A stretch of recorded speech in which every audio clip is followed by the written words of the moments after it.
Calcutta, and by the time it reached India, 2/3 of it was still frozen. How refreshing! Ew. Trading in ice was big business. How can you surf on dry land? You can't. You surf on water, don't you? Of course you do. You kind of got a point there, you guys. Freddie, can you lift that TV monitor up for me? I want to show you something. You see, the technique of shifting your weight on a board so that you're actually slicing across the front of a... How do you make it? Yes, it's one of my own. Oh, looks yummy. There we are. It's a round cake, Oh, look at but It is square inside. it is full of squares. Wow. How do you do that? I can show you with a little bit of Fred's culinary skills in the kitchen and a little bit of geometry. What?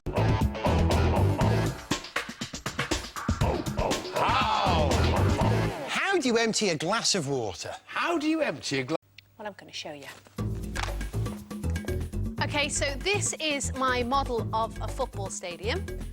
This is effectively my TV camera, and that TV camera is trained on the spot on the pitch where I want my outstanding sign to appear. Now, the camera is trained on the spot on the pitch where I want my outstanding sign to appear. Now, what I do is I take a piece of acetate with the logo on it, which is, we're going to do the how-to hand on the pitch.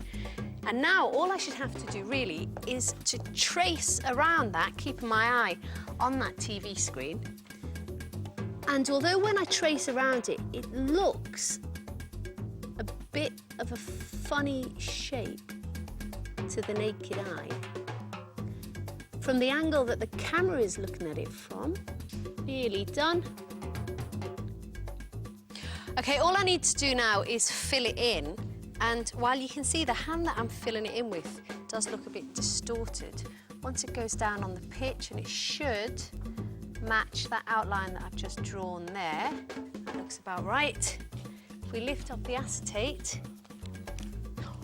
Yes, it worked! Fantastic, an outstanding sign. But there's more. Now, here's a sign that looks quite distorted, really, from this angle. But if you look at it from a different angle, look at that. It looks like it's standing upright.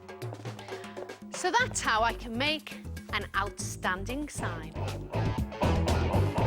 Water.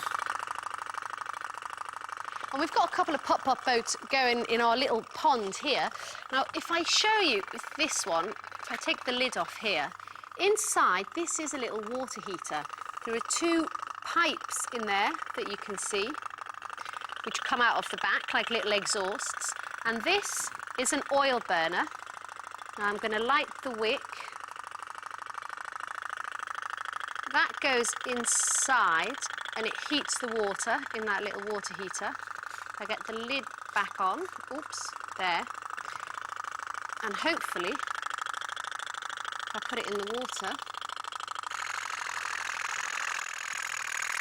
And look at that, look at it go. You see what's happening? The little oil burner is heating the water up, which then gets so hot that it turns to steam, and it forces a little jet of water out of one of those exhausts, and it sucks another jet of water up the other tube, and the whole cycle goes round and round. To this day, they're still very popular children's toys in India and Bangladesh. In fact, that's where these particular pop-pop boats were made just a few weeks ago.